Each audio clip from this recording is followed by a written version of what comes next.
Alright, I'm sending the call over, buddy. Call sent over. Okay. Received. Alright. Over. I muted. Alright, I'm good. perfect.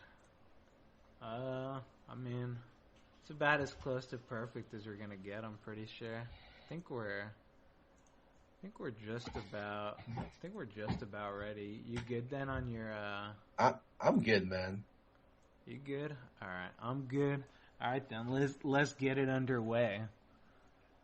Ladies and gentlemen, Beyond the Rift latest episode has begun, starring the one and only, the man that has seen it all, the man that's fallen from the graces of where he used to be. I'm a cutie pie. Hey guys. You can introduce yourself because I'm a loser. What's up? I am Skara. I'm the opposite of cutie. I actually am a winner. That, as seen by my last game. What elo are you? Dude, let's not talk about that. Anyways, I've been on a team with Kitty. I've been a player, a coach. I've been kind of everything, and we're here to present to you Beyond the Rift. Beyond the Rift, baby, where we take a look at what goes on beyond the Rift. So that's it. All right, let's get it underway then. Discord Q&A happening at the end of the stream. Ladies and gentlemen, if you got questions, we got answers. I got a question, dude. I got a question. I'm a cutie pie. Why am I using these shitty ass headset? I don't fucking know, dude. You want to know what the answer is? It's because I'm a dumbass and I got to bring out the highly exclusive, always inclusive, Bloody headset, dude. Bam, right here, right now. Shout outs to Bloody, dude. They got me this sick. Look at these headsets, dude. Look at this thing. It's got this cool ass shit on it. I love them. You love them. Scar, do you love them? Yeah, of course. They got gears on it. Of course I love them. Scar loves them, dude. What's not to love about them? Ladies and gentlemen, I love Discord and Bloody. But if you love them, make sure to hop on Discord for the live Q&A at the end of the stream. You know how we do it, dude. Got questions, we got answered, and that's that. Now let's get it underway. Scar, are you ready for some juicy topics? Dude, I'm ready, man. All right, then. If Scar is ready, let's get into it. Monte and Doa announced their departure from LCK to Cash Overwatch. Except you misspelled, I'm pretty sure, cast. Oh, I don't know if I misspelled it, but yeah, sure, I misspelled it. In other games, what are your thoughts on this as well as the importance of casters for viewers? I mean, hey man, if Monte and Doa think that they got a better thing going for them in Overwatch, I mean, I never watched fucking LCK, so I didn't even give a shit if they leave. So that's just my opinion. But what about like other casters that you did watch? Like I remember back on Rock Solid, like. Do you remember how Demon first got into the scene? Like before he became like a caster, he asked us for replays back in Rock Solid, and we gave it to them because he was the only caster at the time who did that. Like, how do you feel about like casters? Like, yeah, I remember. You remember when we first met Monte? We first met him at like MLG. He had like a typewriter. He was like using a typewriter. He was in like this suit and shit. I remember when I first saw him, I was like, "What a fucking character this guy is, dude! I knew that guy would go on to do some great shit, man. Just one look at him, and I fucking knew. But the importance of casters, I think casters are super important for viewers because, I mean, you just kind of learn to connect to, like, a caster. Like, I know for me, I really enjoy, like, the more old school. Like, I like Rivington. I like, Kobe. I like all those guys. Freak's alright, dude. Freak can be a little insufferable at times, but he's alright in my book. But I just like those kinds of guys, so you just learn to connect with them. So it sucks to see him go. I don't know how many people really watch LCK, but yeah. I don't know. I think it's a pretty good amount. Like personally, I watch LCK like kind of rarely, like here and there. I follow mainly NA. I'll watch LCK if like a good game is on or if I'm just awake at a random time. But I mean, they're icons, right, of Korea. They're like I remember when I first watched StarCraft, and I only could watch StarCraft because there was a casting archon, Tastosis, Tasteless, Artosis. They're so good. And like Doa and Monte is kind of like that for League, Korean League. But really? now that they're gone, yeah, I mean, at least it kind of felt that way. But now that they're gone, it's like, it's weird because I'm not going to follow them to Overwatch. I've watched competitive Overwatch before. I'm just like, eh. Like, do you watch competitive Overwatch? The game itself. I've seen it, but it just looks terrible. Yeah, the game itself is like it's hard to watch. It's not very enjoyable for me. So it's like, well, I guess what question I could ask you is, do you think they'll keep getting casting offers like as they move over to like different games? What do you mean? Like, kind of like what Demon tried to do? Like, I know he cast like a bunch of different kinds of games after League, so. Yeah, and then he released a video where he's like, I applied for Riot earlier in like 2016, and it didn't work out. Yeah. And so do you think that's going to be like a thing for Monte where he's going to be like, I regret not casting League? Because obviously both of those people like love League. Like if you talk to them about League, they really like League. I mean, it depends where their heart is. I mean, I don't know anything about them. I didn't watch LCK, so I mean, if they really want to cast Overwatch because they love the game and not just for the money because they're being paid to join it, like, I mean, that's good. Like, I hope that it works out for them. I don't think anybody's going to be like, wow, Monty's going to go cast Overwatch. Better go watch Overwatch now. It's like, wow, he's going to go cast Overwatch. All right, see ya. Good luck, dude. So, I don't know, man. I mean, I think casters are important, but I don't think that there's a caster that's really built themselves up. Like, I know that I was barely into StarCraft. I didn't give a shit about StarCraft at all. The only person I know Day9 wasn't a caster, but like, I'm pretty sure he could have been a caster if he wanted to. If a caster could build himself up to be like that kind of analytical figure, kind of like that, then I think that they'd be able to like transcend the game that they play. But yeah, I don't think that they've done that yet. I actually agree with you. I met Day9 like a year ago. That guy is actually so charismatic. His whole thing is he has his Day9 dailies, and it's how to become a better player. And he did every week released one. He's got like over 300. The guy is like he was like one of the icons of StarCraft, and he right now he can kind of do whatever he wants because he built his own kind of brand that's able to do anything. Like he was making like an RTS game. I don't even remember what it's called, but he left the game to do whatever. Like he literally just jumped into the game and like it didn't work out for him apparently, and now he's doing like maybe Dota stuff soon. I think he's actually doing Dota stuff at the moment, and so he's kind of been able to jump all across the place, and just people follow him because he's actually like super charismatic and he's great to listen to. The chat's saying Day9 was a caster at some tournaments. Yeah, dude. Like if a caster could build themselves up to be like Day9, like I mean that's what they try to do because they have like YouTube channels and like they have I guess topics and stuff that they talk about there and all that kind of stuff. And I mean it's all really interesting. But personally, there's no one out there like doing any analytical stuff that I really care about right now. Maybe it's just because I'm so into League and I feel like I know so much that there's no reason for me to like give a shit about it. Cause I mean, it was fun watching other people, like watching StarCraft stuff when I didn't have any fucking idea anything about the game. But like, yeah, I'm not really sure. I mean, again, hopefully it works out for them, but I think that Riot has enough casters in their repertoire that they don't really need them, as awful as that sounds. So, yeah. Yeah, I mean, I definitely agree. I don't think they really need League, and I don't think Monte and Doa need League either. And so I guess they both kind of parted their mutual ways here. Yeah, I mean, hopefully they come back and like do some more stuff. Because I mean, at Worlds is when I saw them, and I mean, I liked Monte at Worlds, so. Yeah, I'm pretty sure Monte burned the bridge to the ground. Like I don't think Monte's ever gonna be able to come back to League, but who knows? In the future, I've seen bigger relationships get repaired. Yeah, exactly, dude. So, Hey, hope for the best for him. Let's go on to the next topic. Practice tools has been announced. This tool is the sandbox mode many people have been asking for. How much do you expect this to be used? How often do you think you'll use it? I'm going to use it a total of probably like 0 times. Maybe I'll use it like once or twice, but I'm rarely going to use that thing. Do you know if it's multiplayer or is it just one person that can be in there?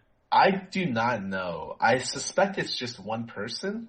If it's one person, it's fucking worthless. Or it's not worthless, but it's not really going to be used that much. At least in my opinion. What do you think, though? I mean, I think it's kind of like the replay situation where everyone's just like, any non-third world game has to have replays. Replays are the future. And then like once replays came out, which by the way, they're already out. They're in the new client. How many times have you seen someone use the replays?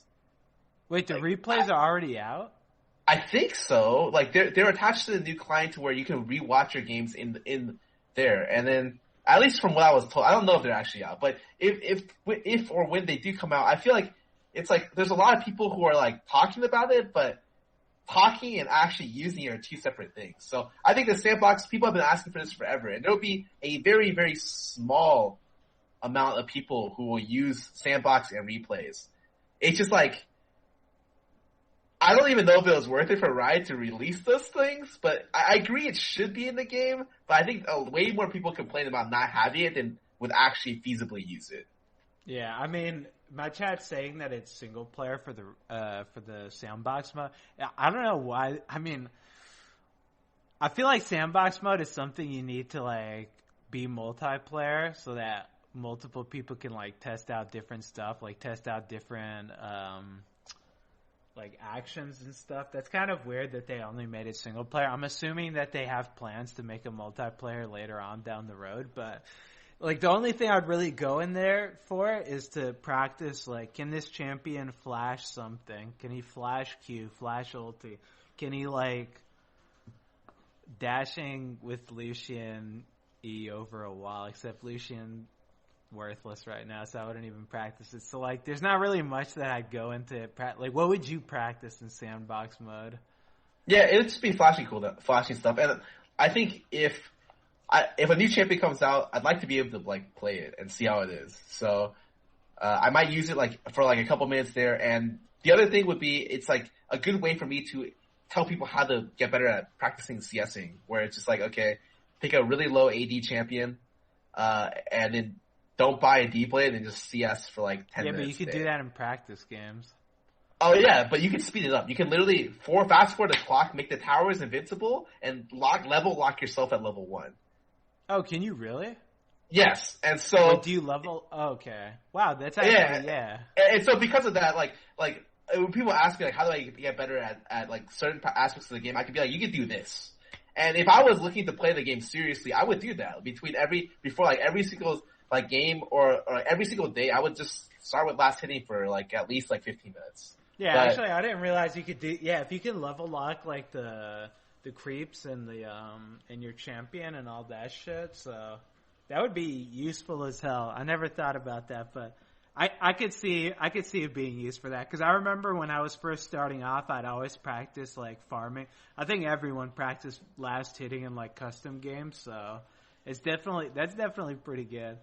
But yeah, I think it'll have its uses, but I'm glad it's in the game. It'll have its uses. I suspect not many people will use it that much. It's got novelty factor with it right now, but in like a month or so, we'll see how many people actually end up using it. Yeah, because like I know how many people, they ask me, Cutie Pie, how do I get better? I tell them like, look over your replays, practice. How many of them actually do that shit? Probably none of them did. I'm assuming that it's going to be the same thing with sandbox mode. I mean, people, because it just came out, yeah, it'll have the novelty factor, so people are going to be using it.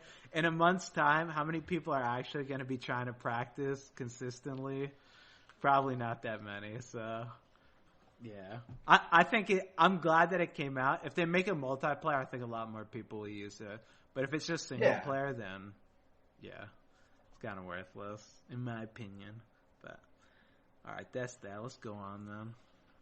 There's been talks of Riven ever since 2 Riven players were seen at the top of rank. Top lane tank talk has dominated this season. Should Riven be on balance? What?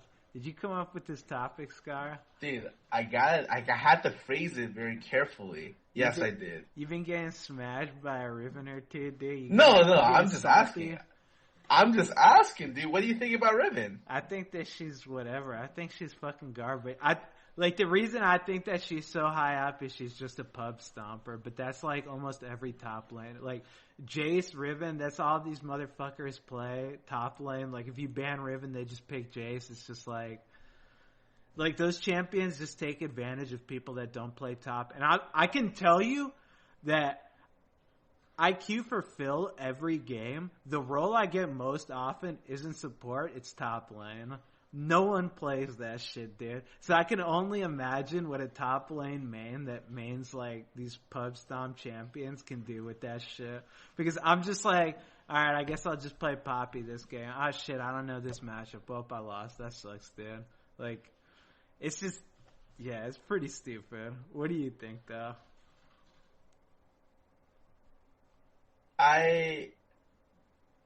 I think if Jace and the tanks get nerfed, the priority of Riven is it's gonna be really interesting. Because I look at all the DPS top laners, like what are the best DPS top laners right now? It's Jace, right? And then there's a chasm.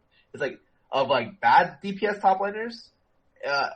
So it's like Jace, and I think it's Camille. And then after that is what's even left? Fiora, right? And Riven. And where does Riven fall in that? I think Riven might fall right after Camille. So, like, let's say they nerf, like, Poppy, Maokai, Nihilus, Courage of the Colossus, which, by the way, just got, like, a disgusting nerf on PvE. Like, I looked at the numbers, I was like, holy, it went from, like, 180 base to 40. So, like... Perfect. Yeah, I mean, I'm like, great. But, if that does go through, then tanks might see less play, and then DPS comes back up, and it's like, okay, well, Riven might be, I don't know. I think she might be too good, but... I don't know, man. I feel like, yeah, like, chat saying Darius, too. I feel like there's a lot of things that could beat Riven if it's, like, an evenly matched lane. I don't think Riven's just like, oh my god, this champion's impossible to beat.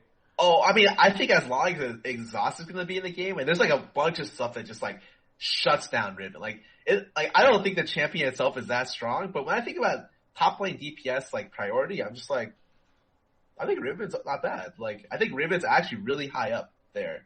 And if all the tanks get nerfed, Riven may be, like, one of the best top laners in the game, which is really weird. Like, usually I'd only saw it as a counter I'd to much rather have, like, Darius or fucking Fiora or just some other shit other than Riven. Really? You'd rather have Darius or Fiora over Riven? Yeah, I think I could say that. I mean, I feel like that matchup, like the Fiora versus... I'm pretty sure Darius versus Riven, the Darius just, like, destroys him. It's Riven favorite. Is it Riven favorite? Yes. Because when you can E into his Q, so he doesn't do damage with his handle. I'm pretty sure all the Riven players told me it's favored for Riven. Or for Darius. And then the Fiora matchup is skill. Yeah, I don't know, man. I just don't see Riven being, like, that much better than others.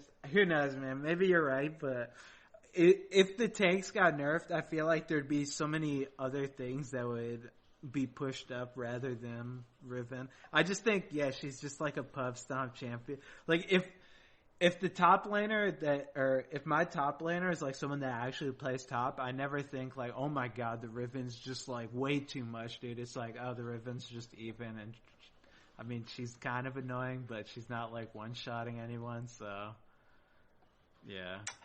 I don't know. Yeah, I mean, it's less to think about when there's so many tanks in the game, and I don't think she's in a great spot right now, but I guess we'll see it once all these tanks get nerfed. Yeah, I'm excited. I mean, I'm excited to see what happens to top lane once the tanks get nerfed, because it's going to be a fucking fiesta. I mean, hopefully Jace gets nerfed with them.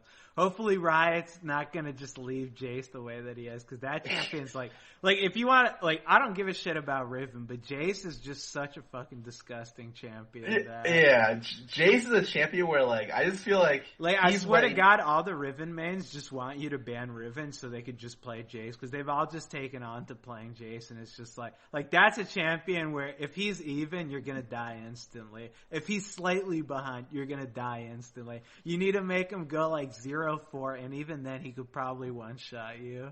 So that champion's disgusting. That champion is... Yeah, I hope that's like the first champ that gets nerfed with tanks, but I guess we'll see. I'll end up seeing how top lane pans out after all these nerfs. Yeah. All right, let's go on then. After every single game, streamers commonly look towards damage done as a stat to judge impact. What on earth is the importance of the statistic? It's not important at all. It's just the way people look at it, and it's like, hey, look how much I did. I played brand support, dude. I could go 0-50 and have the most damage dealt. Does that mean I did anything? Hell no. It just means I had the most damage dealt. But most people are like, wow, you did the most damage? Dude, you were carrying that game, dude. What do you think? I completely agree. I just brought this up because I wanted to rant about it, man.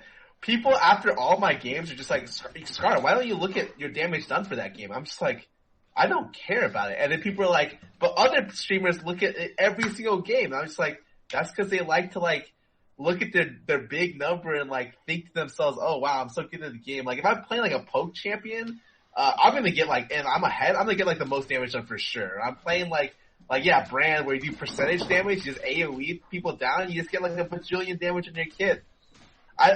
Unless there's like, it can be used if like your top laner does 900 damage in like a 30-minute game. But a lot of times I had a game with a Shinshin where he did 900 damage on Jax. That is a damage dealt, like, that's where you bust it out and it's like, well, something's not right. I mean, this doesn't indicate very much, but 900 damage dealt at 25 minutes that's not how you play League of Legends. Wait, did he AFK halfway through the game or like 5 minutes into the game? No, I forget what happened exactly. I'm pretty sure we just got like, it was just, I think one of my lanes just fed so hard that everyone just wanted to fucking quit, and then we didn't, and we just dragged it out into like a miserable suffering game. And I don't remember what happened, but I just remember he did like 900 damage. So yeah, I agree with you. Like, damage dealt, like, I'll play Ezreal and I'll have like 60k damage dealt. Oh my god, Cutie, you're an Ezreal god. It's like, I mean, I landed my Qs and they do like 500 damage each to squishy champions. It was like a 40-minute game. It kind of builds up. I don't know. Damage dealt, yeah, it's a pretty worthless stat. I mean, I think that you can get some things out of it, because like a lot of players, especially at lower elo, they'll be like, Cutie, I had like 15 kills and I couldn't carry. And I guarantee you, if you look at damage dealt, they probably didn't do anything. They were just like taking kills on low health targets, and it's like, well, I mean, those 15 kills don't mean much if you're doing 0 damage, buddy. But yeah, you know how it goes. Dude, I know how it goes. Nah, I just wanted to talk about it because I was just like, everyone just always brings it up. Like, dude, look how much better you are than the other player. I'm just like, I'm not even better, dude. I just play like Ziggs. It's like, well, naturally, I'm going to get this much damage. But let everyone watch it. Damage done, not an important stat by itself. Stop using it. Thank you. Agreed, dude. Let's go on then. There will be one full NA team next year, FlyQuest. Many people think NA cannot compete internationally without imports as they increase the overall skill of a region. How true do you think that statement is? Who's on FlyQuest? It's Altec, High, Moon, Balls, Lemonation. Oh, so is that it's like the fucking C9 team? Holy yeah, it's shit. C9C. It's 3/5 of C9, and then it's Altec, and then it's Moon. That team sounds really fucking good. I'm just gonna come out and say it. That team. Oh, don't worry. Good. You can tell me how good they sound next week when we do the preseason power rankings. Oh, I can't wait for that, dude. They sound fantastic. Do I think that they could use an import? Definitely. You get 2 import slots for a reason, dude. I could definitely see them using that to the best of their ability. But I mean, as the roster stands right now, definitely a great representation of North American talent. So what about the question though? It says they can. Do you think this, like, without imports, it's impossible for North America to compete internationally? No, I don't think so. I think that definitely you could form a team of just NA players that could compete internationally. Like, I think that CLG's bottom lane is pretty good. So you'd put a team, you get them, like, I think Dardoch is pretty decent. I'd put him on a team, like, mid and top. Jesus, I guess, what are the top? Like, Pole Belter, right? Yeah, Hanser. Darshan. Who else are the NA tops? I think Zig is still in top lane. Where I think Balls and there's a lot of top laners. Just put Hanser in there, and then Pobelter or some shit. That doesn't sound like a god awful team. Like depending on how well they synergize, I think that you could make an NA team that could perform internationally. I mean, what's the performance that they have to beat? NA fucking lost every group Semis. stages. Yeah, like fucking terrible ass performances. Like, yeah. Like they have to top C9 run where they just lost like every game. So I think you could form a team that could perform internationally, but in a similar fashion. Yeah, in a similar fashion. I don't think that they're gonna go above and beyond. I mean, who knows? Maybe they could. I don't think that those players are that bad, but do I think FlyQuest is gonna be the best representation of North American talent? Probably not. Do I think that they'll perform at an okay level? Hopefully. Do you think that imports increase the relative skill of the region?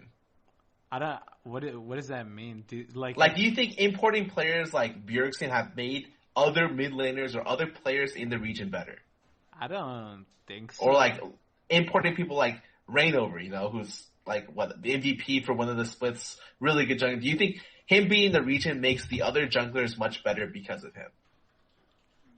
Not that I'm aware of. Did anyone play against fucking Bjergsen and just become touched by it? Oh my god, it all makes sense now. What have I been doing mid lane? Just go supercharged and just go crazy? I don't. Maybe it increases the relative skill. I feel like the skill just season by season just gets lifted by like players just figure out a lot more stuff. But yeah, maybe Bjergsen made North American mid laners better, but I don't really think so. What do you think? I think it's kind of a touchy subject. I think, the thing is, I like to weigh by okay, what are you giving up for importing? So you're giving up other North American talent to build up. So on one hand, you can get homegrown North American talent, which right now may not look as that good. Some people may be... Hey, come on, dude. What do you mean not look that good? Okay. In relative comparison to people like Bjergsen, Reinover, Sven, etc. But it's like, rather than focusing on imports, if in the last 2 or 3 years, North America focused more on developing personal talent, then would they be looking that much worse by contrast? I don't know. And to be honest, I think, maybe they just might be... They might be that much worse. I feel like that's the most important thing is developing talent because people don't give like players enough time to really flourish. Like I think Bjergsen, he's the best like North American mid laner right now, aside from Pobelter because I love that kid. But like, I think Pobelter has the potential to like shot. Like now that he's been giving the opportunity to like play mid lane, the more you see him, it's like, wow, this guy's pretty good. Where before it was like he was playing mid lane, it was like this guy sucks. Just swap him out, dude. This guy's garbage. I hate Pobelter. It's like, I mean, you got to give these players a chance to at least like show what they got. So I definitely think that it's more on teams to develop North American talent. I mean, hey, maybe FlyQuest, maybe I'm wrong about that. Maybe this is the start to developing North American talent, and they're going to become the best goddamn team in North America, dude. Who the fuck knows? So, I just don't really know how do you develop talent? I think you'd only develop North American talent at least recently there's enough infrastructure to be like, oh, we're bringing in personal, like a lot of teams are having in-house subs for the entire split. And it'll be like watching games with all the players and talking to them. And I think that's like a really good step in the right direction. But beforehand, this didn't really happen. It's like no one ever used subs in like North America effectively, in my opinion. And I think, this season changes it like quite a bit. But I remember even for like the boot camp, TSM brought in Golden Glue to like work with Bjergsen personally, like for the entire day. And apparently, like, it was really, really helpful for both players. And so... Wait, for a day? Like, it was like I think a day or like a couple of days. They brought in different people every week, I think, for like all the players on their team. And so it was just like, it was like some boot camp thing that TSM was trying out. I don't remember the exact details, but it was apparently very helpful for them, or from what I've heard. And yeah, that actually doesn't sound that bad then. Like, if they're bringing in players to, like, have one-on-one time with, like, hey, Bjergsen, I see you do this. Let me tell you a little bit about this. Like, I could definitely see that developing a player into something that much more, like, being able to understand things in the context of, like, someone else's eyes. But I think I have faith that North America can compete. I feel like I'm a strong believer of, like, players have, like, a skill cap. You know what I mean? Like, players, there's only so much practicing can do before you just, like, reach a cap and you can't get any better than that. So I definitely think it helps them get to the cap, but I don't know, man. Who knows, dude? Maybe NA is just filled with a bunch of, like, no chance players that are never gonna get anywhere, and we have to fucking get in the master race Koreans to fucking take over. Who knows, dude? Do you think at some point North America will win the World Championship? Let's say this at game... At some point, yes. At some point, I think... At some point, like in the year 2030, when everyone's abandoned League of Legends to play League of Legends 2, I think North America can win the fucking championships for this shit. Do I think it's going to happen anytime soon? I think it could happen sometime soon. I don't think that Korea is that far ahead. Like, yeah, last year was just fucking, that was a goddamn shame, dude. I'll be honest, man. I was rooting for my boys. I was like, damn, this is going to be North America's chance. And, I mean, damn, they really tore it. I mean, C9 showed them, man. But, yeah, I don't know. I think it could happen sooner rather than later for North America winning World Championships. I think it's very possible as well. Wait, why are you smiling, dude? You don't actually think so? No, I do. I think that there's a possibility with it because I see how stuff is growing. Like, it's attracting a lot of money, and a lot of people are really focused on, like, improving. Every team has, like, multiple coaches, a lot of staff. I think that we're reaching the point where, you know, getting out of group stage is going to be the norm for, like, the teams in North America. And then, like, maybe hitting semis and then consistently is the next point, and then we'll see where it goes from there. I think it's possible. All right, fair enough then. Let's go on then. The quest for rank 1 was close for you, but you suddenly started to lose many games recently. How does a man fight? Why'd you put this as a topic, Scar? Why'd you do that? Well, I thought you'd want to talk about it, dude. Dude, the only thing I have to say about this shit is, man, if I get one more fucking platinum player on my team, I'm actually, like, I've just started reporting them. That's how fed up I am with this shit, dude. I report him for cheating, and I report him for gaming the MMR system to somehow end up in a game with me, dude. Wait, do you actually get plat players? Yeah, I get platinum 1 player. I got a platinum 1 player last season, dude. He had a platinum border. I was just like, I mean, I was okay with, you know how I did, dude. I was like, dude, don't worry about it. We're going to get through this together. We were combined like 2-15 bottom lane. Hey, it's all good, man. We're just having fun. Let's learn together, man. Ooh, I don't know if that's the best use of that ability. He told me, ooh, cutie pie. I don't know if that was the best use. To be like, ooh, good point, man. We throw some pointers at each other, really help each other develop into better players. And I mean, I love it, dude, but when I play ranked, I want to have that, I want to, like, go in and, like, do the damn thing. I don't want to have to be, like, babysitting someone, you know? So, if I get one more plat player, I'm gonna write a nasty letter to Mark Merrill. I actually don't get plat players on my teams. Like, so I'm, like, really wondering how you get them in your games. The time you play, I must just have no one playing. Like, yeah, really early in the morning? Like, my MMR, dude, is like, it's like so fucked now too, because I'm losing like 23 and I'm gaining 18, so it's like reversed itself now, and it's just such a, I just play the game now. If something I'm for it, oh, well, that sucked, dude. Ah, oh, damn, man, what an unlucky one. I just accept it, and I just, you know how that goes. Wait. So how does one deal with losing so much? A lot people in my chat come up to me, Scott, you lost 26 games in the last 35 you played. How do you deal with losses? What do you respond to that with? I mean, the most important thing is, like, losing and winning doesn't mean anything. Like, I could win a game, but if I don't learn anything from it, it's just like, it doesn't mean anything. Because you can luck your way into winning a bunch of games. And I mean, you can luck your way into losing a bunch of games. The most important thing is, like, not having to rely on luck and just learning, like, okay, in these kinds of situations, I need to do this, this, and this to win the games and all that kind of shit. I mean, sometimes it can be frustrating because I've had some games where, like, just the stupidest shit happens and we lose because of it, and it's just like, I don't agree with that play, but that's okay, dude.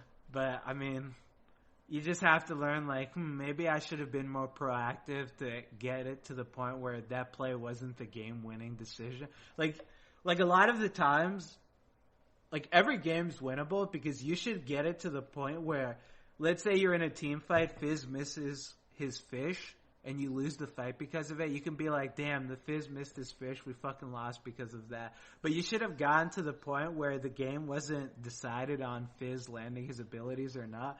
Like, I mean, my Platinum 1 player, he played Brand. He had no fucking idea how to hit any skill shots. That shouldn't have mattered because if I was good enough, I could have just gotten to the point where, like, I do everything for him and it doesn't matter if he lands anything or not.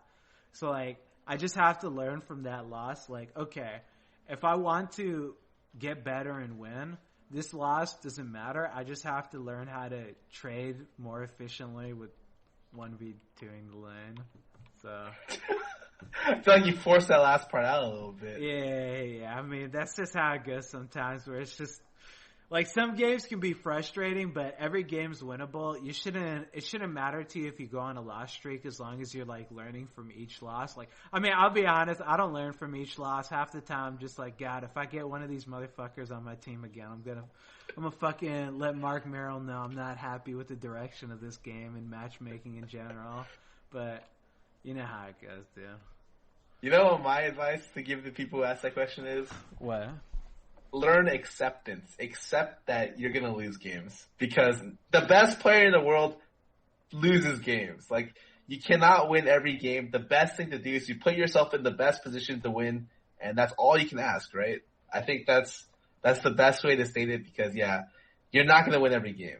Absolutely not. Even if you're, like, Faker, if you've got 5 Fakers on your team, I'm sure they will lose games. Like, You just cannot win every single game you play. So you try to make the best out of the situation. Like, if I have one game today where my Rise mid I was playing against got a triple kill on the first jungle gank, and I'm just like, we just gotta wait, and hopefully he makes a mistake, and hopefully we can win. Because that's all you can do sometimes. Yeah, pretty pray. much, man. Just gotta put your hands together. Your faith in the Lord, dude. That's basically the gist of it, guys. Alright, recent patch nerf jungle XP, so they take a full camp longer to hit level 4. Have you noticed a change in jungle impact in the first 6 minutes? Not really, honestly. Not really. Like, the thing is in solo queue, like, it doesn't matter, like, Evelyn's the best fucking example. You can play at fucking safe as hell in your lane. Guaranteed she's gonna go to another lane and just kill their ass anyways. Like, I haven't really noticed the changes in the jungle because, I mean, the jungler just always gets fed regardless. So, Rengar is another great example too. Like, Rengar ulti, you can be like, alright, Rengar's gonna ult me bottom, I just need to hug my tower. He's just gonna go mid and kill him instead, and it's just like, well, shit, I just gave up all my pressure bottom. This guy just went middle and killed them. So, like, I haven't noticed much of a change with the jungle impact. I mean, have you? At least for mid lane, or just all the lanes, the junglers don't come out of jungle level 4 anymore. It used to be their 5 camp start would get you level 4. They come out of the jungle, level 4, like, top side, and I just be like, is he really level 4? Like, he's level 4 with double buffs. I'm like level 4, like just hit level 4 too. And so, like, in any 2v2, even the 1v1, the jungler can beat me. And I'm just like, okay, well. But now, the jungler always comes out level 3. Always. Like, if you do you have to do a 6 camp opener to come out level 4, which is every camp on your side. And if you do that, you probably lost the game because you just need to put pressure before that, unless you're playing Shyvana or something. And so, I don't know. At least mid lane, I'm noticing a little bit because when I look to fight like the jungler, I can 1v1 the jungler at times now if I like invade because he's not like the same level with buffs as me. But I guess it's a little bit different for the AD because the AD can't invade like mid lane can. Yeah, no, I mean for the AD, yeah, I never want to look to fight the jungle unless I'm just like absolutely smashing my lane. I never want to be like, all right, let me just get the jungler in here. Let's get the 3v2 going. Let's see if we can win this shit, dude. So, yeah, like for me, if I shove mid lane and I run into his jungle and I meet him, I'm gonna be like that half level ahead of him. Whereas before, he stomped me, so I never tried. Like if I couldn't catch another player at like under level than me because he had both buffs and the same level, and I would always die. Even if I got the jump, I'd still probably die sometimes. Well, that's pretty good. Do you think these changes are going to really make much of an impact then, or do you think I mean, it means that like whenever one role loses power, other roles in the game gain power. So I think it's helpful. It's helpful for like each of those lanes individually a little bit, and for mid lane maybe a little bit more. And but I already thought mid lane was the most important lane in the game, role in the game. I think jungle is if there's a large skill discrepancy between junglers, but if they both know like kind of what they're doing, mid lane is gonna like stop more games for sure. And so I just think mid lane is like the power position right now. And if you are winning mid lane, you just win the game every time. Like mid and jungle are the two power positions, and like a little bit more power, tiny bit more power got to the mid lane. So if you're winning mid, you can just snowball the game. All right, fair enough then. Which champion have you been playing that you have found surprising success with this season? There is nothing that I've played that I've been like, wow, dude, I'm winning with this champ. Are you kidding me? I mean, actually, I guess like... Really? I looked at your stats the other day. I guess Twitch and Xerath, but those really surprised. I mean, I've just been playing the hell out of them, so... I feel like it's not much like, oh my god, you pretty much just pick this champion every time mid lane and you're good at it and you're winning games with them. I feel like in solo queue, if you play something enough, you can win a game with anything. That's like testament to the Tryndamere players, dude. Those Tryndamere only players that just, I don't know how the fuck they win with that garbage ass. They run Ignite, and every single game they spin on the top laner. At level 2, my top lane types in team chat, I can't believe he crit me there. He crit me, really, dude? That guy crit me all those times? What bullshit. Yeah, like, every time.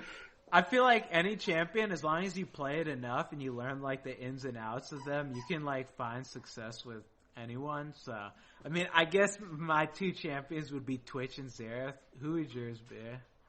Oh, man. Okay, so before yesterday, I had an 82% win rate with AP Nasus, mid in jungle.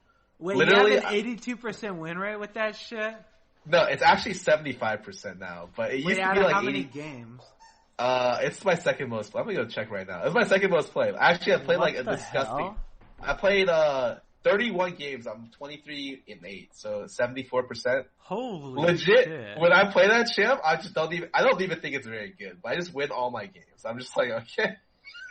it's also you because play like jungle too. Oh, I only my win rate for that is a lot worse. Like okay. it's like not as bad as sure, I thought. dude. Yeah. But mid lane is like if I took the jungle game, the losses out, I'd probably only have like 4 losses mid lane. Damn. Yeah, and then the other thing is I actually have been doing pretty well with talent recently. You've been doing well with that shit. Whenever I watch you, dude, it's just like talents. I'm like, God, why do you do this to yourself, Scar? Stop playing this champion. No. I think the champion's a lot better. Like I have like around a 60% win rate. I think it's better than people think. He got buffs this patch, which I don't think he needed. And as soon as like tanks and exhaust gets nerfed, which I'm assuming will happen at some point in the near future. Like, I think Talon is one of the better physical damage assassins, especially with people playing like random Ziggs bot and stuff like that. That was like the time where I'm just like, just pick me Talon every game because I can kill Ziggs instantly and I can work with Ziggs really well when he's on my team. Damn. Oh, wow. I'm actually surprised you've been winning with Talon. Every time I see that champion, he just feeds his ass off. He just looks awful. he wins like almost a lot of the lane matches. His level 2 is one of the best in the game. Like literally, you can get first blood level 2 or 3 every game. Like to shut it down, your jungler has to be mid at level 3 because you're actually just that strong. And then outside of that, I think he's just good. I think the Edge of the Night item I thought was god awful. And then the more I played the game and the more I started playing Wait, you thought Edge of the Night? Dude, Edge of the Night's ridiculous, man. Yeah. But I just didn't think it was that good because I didn't see someone use it very well. And then I saw Keegan. That guy, a Pantheon player, literally buys it. Yeah, they buy it first. No, they buy first item and just drop bottom with that shit active. It's just like, oh, I'm dead. Okay. There's no peeling, and you can't even. You used to be able to like Nami Q the drop, and now if he has that, he just kills your AD or like kills like you. And I'm just like, I have no counterplay to this. And the same things with Talon, where he ultis and he Qs you with that on, you're not gonna live unless you get exhausted next year. Yeah. But like a lot of it, I actually think the champion's pretty good. It just sucks because the current meta has only physical damage junglers being meta. But if that changes and like you can play AP's top lane again, I think the value of Talon becomes higher by contrast. I think the champion's better than I expected for sure. Alright, fair enough. So talk to me about Draven. How good is he? Why does everyone want AD streamers to play him? Is he actually good? You asked how good is he and is he actually good? Come on, Scott, I gave you two questions, dude. You can answer either or. Alright, fair enough. Or both. Well, I think with the buffs, he's definitely better. I don't think that he's going to become meta because the thing with Draven is it's the same problem like Lucian and Kalista have. There's just short range ADs in a long range world. Like you need to play something like Caitlyn, Jhin, Ezreal that can play from such a range that they don't get insta-killed by all this shit that's being played right now. Like, who are you gonna take in the 1v1? Who would you rather have, the Jace or the fucking, like, Kalista, the Draven, the Lucian? I'd rather have the Jace Jace is gonna literally one-shot them. Like, it's gonna be half of a second. So, I think Draven out of those other champions is probably better. Like Draven over Kalista, Lucian. I think those buffs didn't help him at all. You think Kalista's not that good? I see so many people play Kalista right now. I think she's fucking trash. I'm pretty sure she's garbage still. I think Draven maybe could see play because Draven already beats he beats some of the weaker laners. I think that he probably still beat Lucian and Kalista. I don't think that the buffs really helped him enough to make that matchup not in Draven's favor. Draven can beat Ezreal, he can beat Vayne, he can beat like a lot of things. His biggest problem is getting ganked. And since junglers, they can't they don't come out of the jungle as fast now, you have a little bit of leeway to like try to get that early lead, which Draven like needs. So I don't think he's terrible anymore. I don't think that he's going to see that much play aside from being a counter pick, but I could definitely see him being played every now and then. I think Kalista and Lucian are garbage still, though. In my opinion. What do you think, though? I've been I've been surprised by the Kalista. Maybe it's just the players that played that have been really good. Like, I've seen like LCS players play and Stomp, but they can play anything and win, right? But I thought that the more Kalistas that I see, the more I'm just like, all the Kalistas I see just win lane. And I don't know if it's because they're just better players. I have like very small sample size, like 2 or 3 or 4 games. But the champion itself doesn't look that bad. And so I'm just like, is this the answer? Is everyone just playing Kalista again? But maybe it's because people are bored. I haven't even played against. Oh no, wait! I played against Kalista like twice, but she just fed her ass off twice. But other than that, I haven't played against Kalista. It's just Caitlyn every fucking game, and I don't think that anything's gonna dethrone like Caitlyn. I mean, what do you think about Varus right now? I think Varus is pretty good. Yeah, that's the other thing is like Varus. I'm pretty sure would just beat the hell out of Kalista and Lucian. And I think that, he used to be a really good pick versus Draven. Maybe with the buffs, Draven can win it, but I just don't see those champions being played. Like, they need, the meta just doesn't suit them right now. They need a lot more than just those, buffs that they got, at least in my opinion. Hell, dude. Maybe I'm just completely fucking wrong, and Caitlyn, Varus are just gonna be absolute trash. Jin's just trash, and you're gonna see Lucian, Kalista, Draven.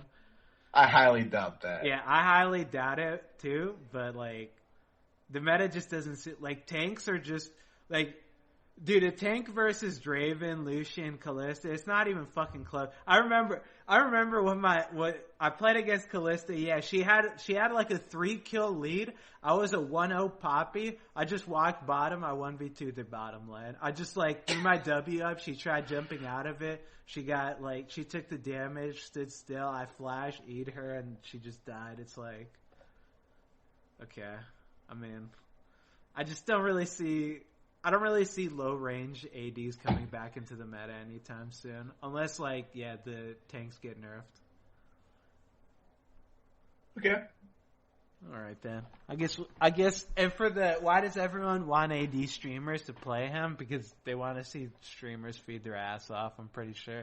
People ask me to play so much stupid shit, and it's just like, I don't know if that's good, man. That doesn't sound very good here. It's like, they want me to play Garen, it's like, I mean, he's not terrible. But... I get that champ request every time, and people are always like, you're not playing Garen. Sir Chess plays Garen every game. Why can he play Garen and not you? Dude, I see that shit so much. Oh my god. That's actually fucking hilarious, because that's always the example they give me too. Like, I'll play Singed, and I'll do like I'll do that stupid 3 Dark Seal build or whatever. I'll just be proxying. It's like, well, Sir Ches has like 3 kills at this point. It's like, I don't give a fuck what Sir Ches has. Shut the fuck up and let me play my champion, dude.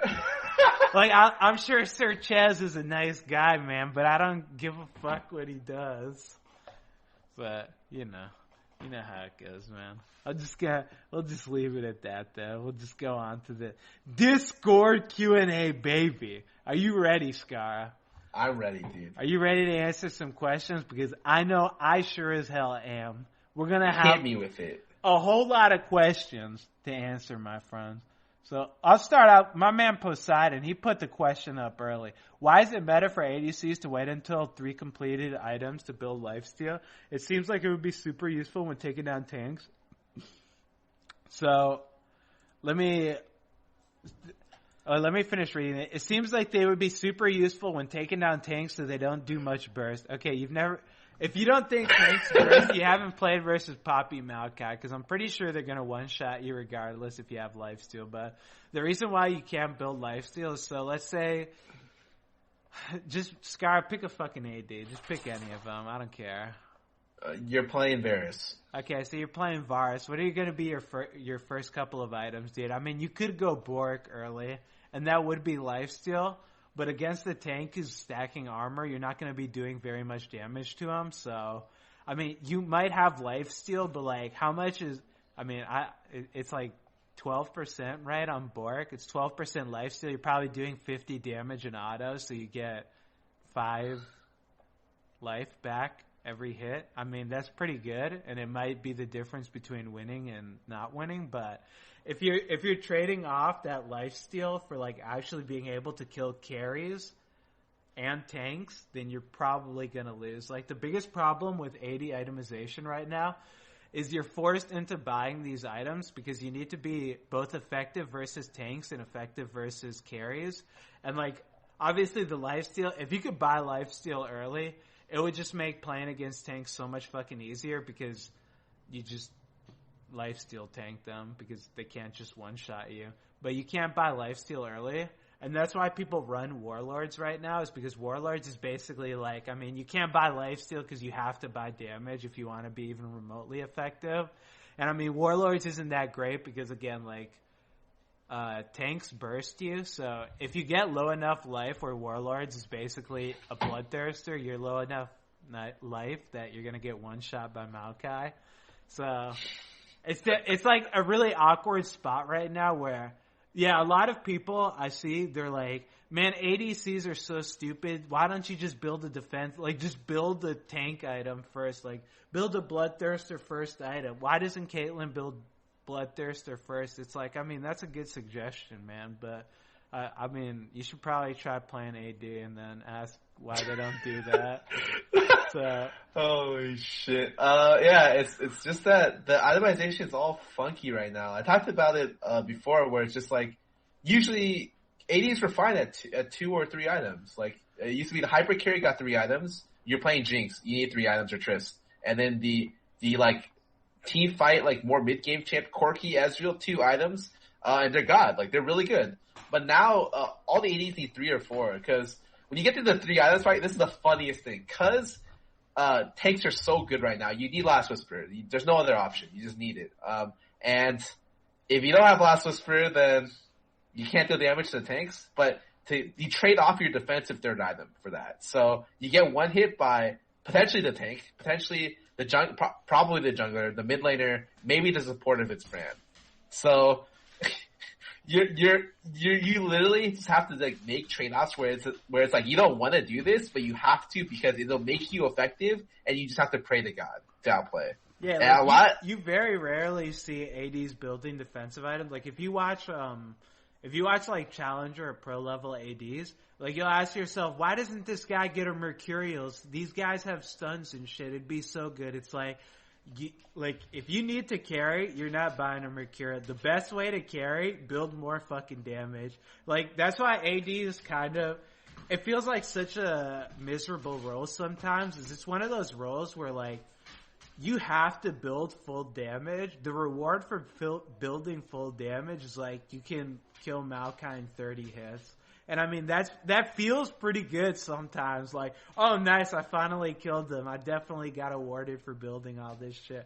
But when you fuck up your positioning once and Maokai gets on you and he just insta-kills you himself, or if he gets on you and like pounds you into the enemy team and you get one shot, it's just like, well, shit, dude. And if you try building a defensive item versus Maokai, like, dude, try building a QSS 3rd item versus Maokai. That's like even. You're never gonna kill it. You're not even gonna scratch him. It's not even gonna be killed by you.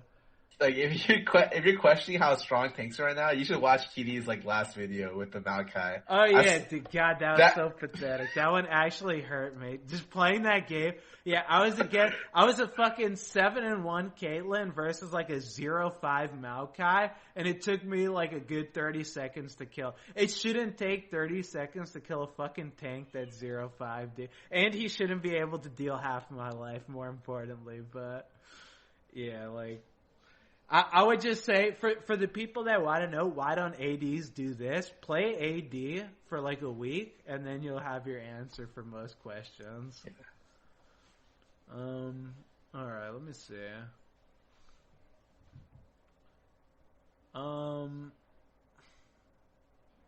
Yakura wants to know, why do you think Riot refuses to address the real issue with marksman and the bottom lane itemization? Why are they holding back on such a seemingly simple fix? I mean, first of all, I don't even know if that's like the biggest problem with ADCs right now. I mean, it might just be a problem with like other roles are just too powerful. Like jungle's like super, like that shit. Like, I remember jungle back in my day, it was like, oh, the jungler is ganking me, I got a lead, well, whatever, man, I'm just gonna deal with it. Get out of here, jungler, I'm 1v1ing this guy. Now it's like, okay, the jungler's coming, he's gonna fucking kill me, he's Hecarim, he's just gonna one-shot me, alright, let me get the hell out of here, dude. I don't think that, I mean, itemization definitely could help AD, and it could be the problem, but I think Riot's trying to play it, like, slow and, like, you know how Riot doesn't, they like to, unless it's like a preseason rework type of like crazy shit, they just like, I'm gonna throw Lucian like a little buff here. He's not getting play. I'm gonna throw him another buff. He's not getting play. I'm gonna throw him another one. Okay, now he's an OP fucking disgusting champion. Like that's just how Riot buffs champions. It's like it builds up over time into like the monstrosities that you see, and it's just. Yeah, I mean, maybe itemization's the problem, but I don't think anyone could really say for sure. And I don't think that it's an easy fix because, like, how do you even... I don't even know how you approach that. Like, balance is a delicate situation because even items in general, you add an item to the game, you have to balance the item for every single champion that can possibly buy it. And right now, like, I just talked about how you have to build 3rd item Last Whisper because tanks are so strong. What happens if tanks get nerfed? Courage of the Colossus nerf is on PB right now. What happens if tanks just stop being meta top lane? Then maybe ADs that build defensive 3rd just means that like they're actually really good. Then they can spike at the 2-3 item point every single game. And then AD strength is fine. but just because they nerf top lane tanks. And so, but you don't know because there's so many variables that you can only theory craft so well. Even Riot can only theory craft so well. So they just have to they take it slow here and there and hope for the best. And as players, we just have to hope for the best too. I feel like a lot of this episode is me just telling you to pray for stuff.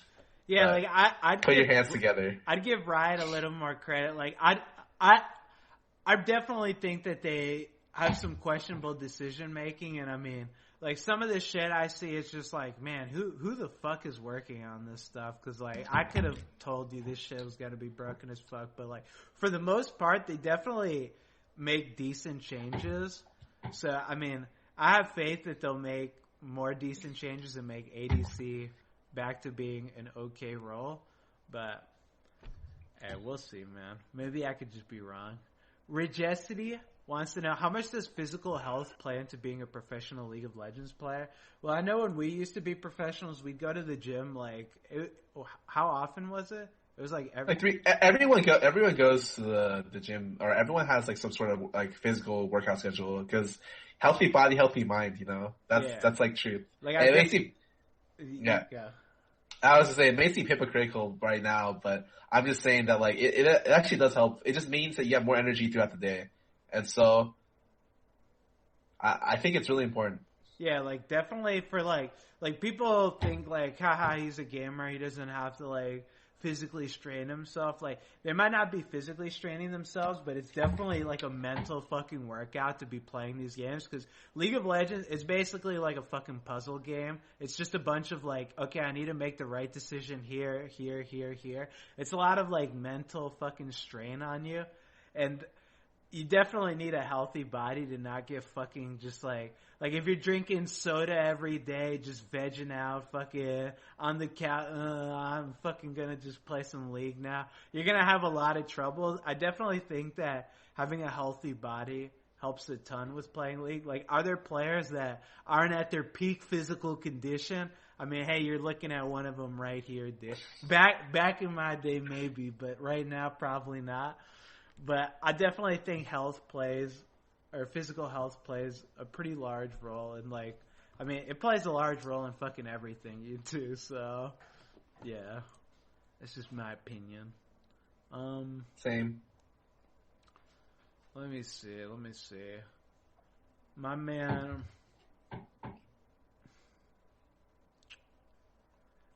So, man, these questions, some of them are just not very good. Come on, guys. I know you got some better questions than this one, fellas.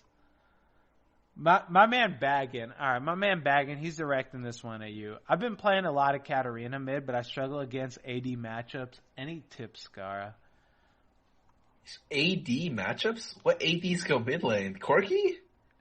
Probably Corki, Talon. Oh, yeah. Jace, my recommendation is, a lot of the AD matchups can be one, run Armor Yellows, please. Or if you're not, I would encourage, maybe starting a Cloth 4 build, because, you can do a lot of work starting Cloth, going to early Arm Guard, and then back to your Gunblade. I think a lot of people just greed out really hard, like Darksteel every game, but she has a lot of good openers. Her Darksteel opener is really good.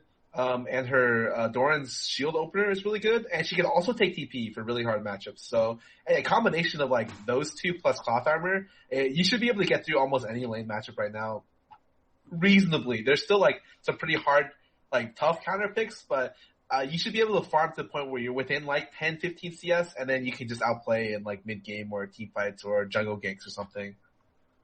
All right, fair enough.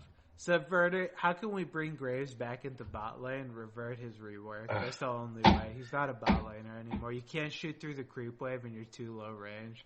Maybe if they gave him back his Q being not snapcast, but it go back instantly, he'd be decent. I used to play him bottom lane, but he just got way too many nerfs, and but you used to play with bot lane because the first iteration of Graves, his Q instantly hit back. It is 420 damage base. I was like, what? Yeah, I mean, it's okay. Yeah, they just need to rework him back to what he used to be. That's the only way you'll see him bottom. Unless that happens, though, I'm pretty sure he's just going to stay a jungler. Let me see. My man wants to know, urinal cake. How do you think the assassin rework and the new Warwick rework will affect the ADC role? I think Warwick's, I guess, I don't think the assassin rework matters to ADCs at all. But we can talk about the Warwick rework. Have you seen it? Oh yeah, it looks great. But the thing is, it's I don't think it's going to be a big deal. Yeah, I don't think it's going to be OP. So, people are ADC's 2017 with Warwick. It's at least, Riot's, at least realizing, everything doesn't need to be a point and click. Sometimes you can have some skill shots. And, his ulti being a skill shot now is, Yeah, the fact that you can block it, that means the whole world right there. The fact that you can walk behind your tank or support and just have them eat the initiation for you. Yeah, because now he has to flank. And even if he flanks, if he misses his ulti, I can't imagine what Warwick does. What happens if you just flash the ulti? He has his key to get behind you, but it's that's more work for him. I don't know. When people are complaining about Warwick ulti, because it's so long range, it's I play with Rengar every day, man. That's the champion you should be talking about. That's the champion that's yeah, he's got a point and click ulti that's gonna one shot you. Warwick at least has some counterplay. So Rengar is, if you get a lead, you build warrior full defensive items and you still kill me in the initial. That champion right now pisses me off so much. I love that champion. Wait, you don't permaban him? I do. I try, but it's with LeBlanc. If I want to play mid lane, the matchup that LeBlanc, some of the LeBlanc matchups are just terrible for you. So I ban LeBlanc. Sometimes I want to ban Camille. Sometimes I want to ban I ban LeBlanc, Ryze, Rengar. Those are my 3 bans. If one of them's not banned, I just ban that shit. Yeah, I ban. I think I leave up Ryze and I ban those 2 and something else. I forgot, but something really obnoxious. But there's actually too many champions that are good right now. Camille. Jace, Poppy. If I could ban Poppy every game, I would. That champ is I know you're a bot laner. You're the AD, so you know firsthand. Like I said, I queue Phil, but the role I get the most offense top lane, I play Poppy every fucking game. Champion's it's so fucking easy to win on her.